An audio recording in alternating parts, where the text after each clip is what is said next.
बहुत अच्छी पेशकदमी, आपने इसे बहुत बड़ी डेवलपमेंट करार दिया, लेकिन जाहिर है चैलेंजेस भी होंगे इस खित्ते में इसके लिए, इस इकट्ठ के लिए। और इसी चैलेंज में सबसे बड़ा चैलेंज अमेरिका है। जाहिर है सेक्रेटरी खारजा मार्को रूबियो ने यह कहा है कि अमेरिका जायज़ा ले रहा है इस बात का कि अफगानिस्तान के हुक्मरानों और तालिबान को गैर मुल्की दहशतगर्द तंजीम के तौर पर नॉमिनेट कर दिया जाए, नामजद कर दिया जाए। तो क्या अफगान तालिबान ब्लैकमेल हो सकते हैं अमेरिका के हाथों? नहीं, मेरा ख्याल है थोड़ी सी इसमें ट्विस्ट है। वो पहले इनको एज अ टेररिस्ट ऑर्गेनाइजेशन करार दिया था जी, उसको रिव्यू कर रहे हैं। अच्छा, कि वो क्लासिफिकेशन ठीक थी या गलत थी। ये नहीं कि कोई नई क्लासिफिकेशन कर रहे हैं। और इसमें यह है कि या तो वो तालिबान को डिक्लासिफाई कर देंगे एज अ टेररिस्ट ऑर्गेनाइजेशन, अच्छा, या ये टेररिस्ट ऑर्गेनाइजेशन रखेंगे ये लेबल उनके ऊपर। ये रिव्यू हो रहा है। ओके, अच्छा, अब बात यह है कि इट्स वेरी इंटरेस्टिंग कि ये एकदम खबर आई है जी, जैसे चाइना पाकिस्तान तालिबान के तल्लुकात बढ़ने लगे हैं और चाइना आ गया गेम के अंदर, तो एकदम अमेरिका जाग उठा है। एक ही हो रहा है। तो मेरा ख्याल है this is in reaction to that कि अब तालिबान के साथ हमारे तल्लुकात क्या होंगे। तो ये वो बिल्कुल वो कैरेट एंड स्टिक कि हमारे साथ भी तल्लुकात होने चाहिए, हमें एक्सक्लूड नहीं करना चाहिए, बिकॉज इनके भी बड़े इंटरेस्ट है ना मिनरल डेवलपमेंट में एंड सो ऑन। वो तो ट्रम्प का ख्वाब है, आपको पता ही है। एक तरफ वो इंटरेस्ट है इनका, दूसरी तरफ ये है कि धमकी दे ये, क्योंकि सबसे बड़ी बात ये है ना, अभी कोई रिकग्नाइज नहीं कर रहा ना इनको जी, कोई गवर्नमेंट रिकग्निशन नहीं हो रही है। उसकी वजह यही है कि अमेरिका जो है अभी उसने माफ़ नहीं किया ना कि उनके साथ हुआ है। तो ये दो चीज़ें हो रही हैं। एक ये कि रिव्यू किया जा रहा है कि अमेरिकन विड्रॉल वहाँ से कैसे हुई कि उसमें, और उसके अंदर आपको पता है ना वो जाते जाते जब एक बम फटा था जी, वो हलाकतें हुई थी बड़े पैमाने पर। वो इशू है अमेरिका के लिए। तो ये मेरा ख्याल है this is a carrot and stick approach. एक तरफ वो खोल देंगे फाइल ऑन द तालिबान के आप टेररिस्ट हैं कि नहीं है और उस वक्त क्या हुआ था और क्या नहीं हुआ था। ठीक। दूसरी तरफ वो फिर ये भी कहेंगे कि आप चाइना को अंदर ला रहे हैं तो हमें भी सीट दे, हमें ना एक्सक्लूड करें। तो ये नहीं छोड़ेंगे कि सारा चाइना जो है वो टेक ओवर कर ले।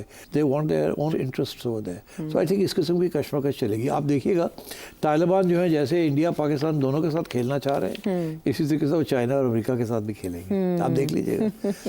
ये दूर नहीं है कि एक आध तो बंदा हो गया ना वहाँ से। आपको पता ना एक अमेरिकन एनवॉय आया था जो खलीजात भी आए थे अमेरिकी नुमाइंदे के साथ, पहुंचा हुआ था वहाँ। तो ये इस किस्म की चीज़ आप और भी शायद देखेंगे गोइंग फॉरवर्ड। तो अमेरिका चाहेगा कि अपना उसका फुटप्रिंट वहाँ रहे, एंड आई थिंक तालिबान भी ये चाहेंगे। देखो ना, शार्प तो है ना कि सबके साथ खेलना है हमने, अपने लिए अपने मफाद के लिए जितना कुछ एक्सट्रैक्ट कर सकते हैं वो करना है। तो पाकिस्तान के साथ भी खेलेंगे, थोड़ा बहुत हाथ इंडिया के साथ भी रखेंगे, उधर चाइना का हाथ पकड़ लेंगे, मगर अमेरिका के साथ भी एक छोटी सी चिच्ची उंगली रखेंगे, यानी माजी का पाकिस्तान रहेंगे। हाँ, ये अब वो ही बनने जा रहे हैं ना। देखिए ना, हम कहते थे ना हमारी जियो स्ट्रेटेजिक पोजीशन, अब वो तालिबान के हमारे साथ की बनने जा रही है जियो स्ट्रेटेजिक पोजीशन।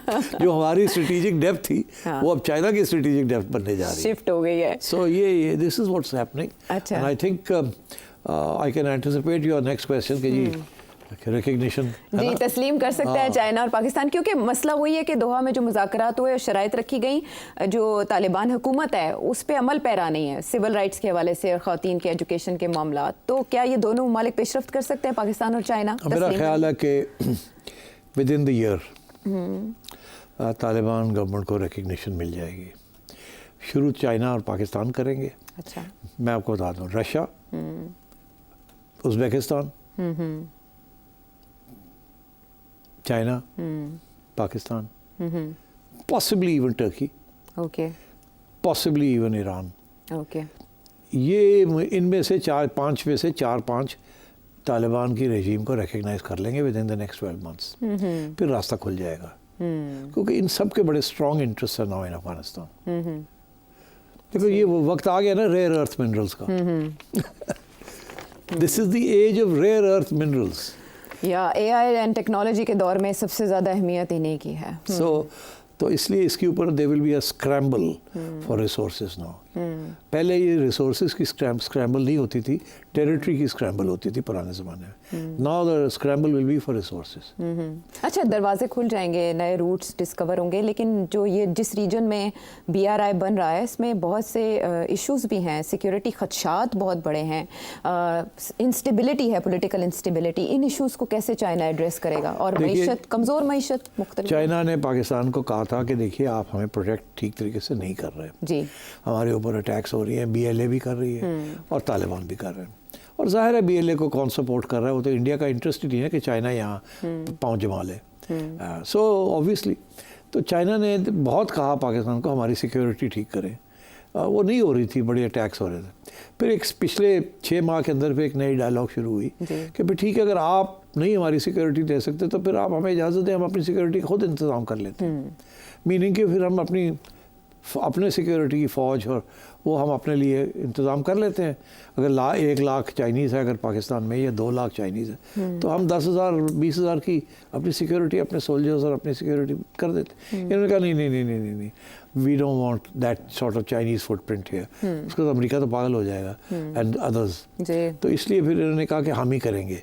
अब कुछ नई अरेंजमेंट हुई है जो कि बता नहीं रहे हैं क्या हुआ है।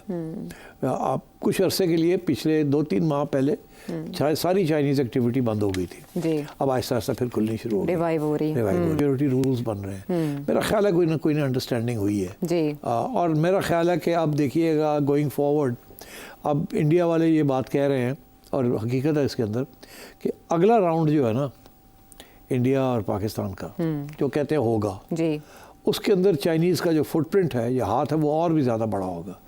इस पिछली जो राउंड हुआ है ना, इसके अंदर तो सिर्फ जहाज़ और मिसाइल्स का राउंड था और नेटवर्किंग का राउंड था, इंटीग्रेटेड प्लेटफॉर्म का राउंड था, रडार्स का राउंड था।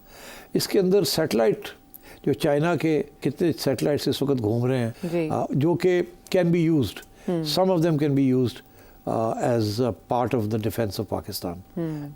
And I think जबकि conflict अगर होगी तो they will be used to give Pakistan a big picture of what's happening. और मैं समझता हूँ कि with this sort of development आप तवक्को यही करें कि China is going to end up playing a very open and big role in this region. सवाल इस में ये भी उठ रहा है कि चाइना सिर्फ ताइवान तक महदूद रहेगा या कश्मीर के मसले में भी वो कहाँ फरीक है, जैसे आज DGISPR ने कहा, और फिर तिब्बत का मामला भी है, तो इसमें चाइना की एक्चुअली मफादात पे बसता है पाकिस्तान के साथ मदद करने में। तो वक्त कम, बहुत से सवाल। तो सबसे पहले डॉक्टर अवैस इस्लामाबाद से, इंडियन जिंग्विस्टिक मीडिया जो है इसकी ओरिजिन क्या है? मतलब 1971 के बाद जब इन्होंने इंडिया की वजह से पाकिस्तान टूटा तो नफरत तो पाकिस्तान में ज़्यादा होना चाहिए, तो पैराडॉक्सिकली इंडिया में ज़्यादा है, तो इसकी क्या वजह? Good question. मेरा ख्याल है थोड़ा सोच के जवाब देना चाहिए, बट ऑफ द कफ पहली बात तो ये जी कि जो पहले हमारी जंगें होती रही हैं उसमें इस किस्म की आउटराइट डिफीट और आउटराइट विक्ट्री नहीं थी। इफ़ यू रिमेंबर 71 के बाद there was no real conflict until Kargil conflict. और कारगिल कॉन्फ्लिक्ट जो थी वो इंडिया के जो मीडिया है और जो रियासत है उन्होंने समझा था कि that's a very big betrayal, बहुत बड़ी बिट्रियल उसको देखा गया, क्योंकि उससे सिर्फ कुछ माह पहले या वाजपेयी साहब पाकिस्तान आए थे नवाज शरीफ साहब के साथ बैठ के, और यहाँ उन्होंने पाकिस्तान की को तस्लीम किया था कि एज अ लेजिटिमेट स्टेट, और उसके बाद वो यहाँ थे और वहाँ तैयारी हो रही थी कारगिल की। तो मेरा ख्याल है वो एक बहुत बड़ा धक्का लगा था उनको। तो उसके बाद इंडियन नेशनलिज्म और एंटी पाकिस्तान सेंटिमेंट फिर बढ़ना शुरू हुआ। फिर आपने देखा कि मुंबई हो गया, और मुंबई से मेरा ख्याल है दे वर टेकन कम्प्लीटली शॉक्ड कि ये क्या हुआ हमारे साथ। एक तरफ तो बातें चल रही थी मुशर्रफ के साथ कश्मीर की सेटलमेंट की 2004, 5, 6 हमें कहा गया था कि सेटलमेंट हो गई है, हो रही है, और इधर से मुंबई की तैयारियाँ हो रही थी। So that was the second what they say is a stab in the back. और वो those are the times when Indian media became virulently anti Pakistan, और ये अच्छे खासे लोग जो कि लिबरल जैसे आप कहते थे और वो पीस विद पाकिस्तान की बात करते थे, वो सब बैक ऑफ कर गए। उन्होंने कहा ये जो है ना दिस इज़ अनएक्सेप्टेबल, और वो उसके साथ I think that was a formation. मगर एक और भी रीज़न थी कि बीजेपी की जो राइज हुई है दैट इज़ वो एक सिविलाइजेशनल इशू बन गया उनके लिए, राइज ऑफ रिलीजन। और रिलीजियस पैशंस जो हैं वो जब भी होते हैं तो they are very very severe. ये नया इंडियन मीडिया, ये पुराना इंडियन मीडिया प्रिंट मीडिया था। पुराना इंडियन मीडिया के अंदर आज़ाद किस्म के प्रिंट अखबार भी थे, मगर जो नया इंडियन मीडिया बना है ये कॉर्पोरेट इंडिया मीडिया बना है।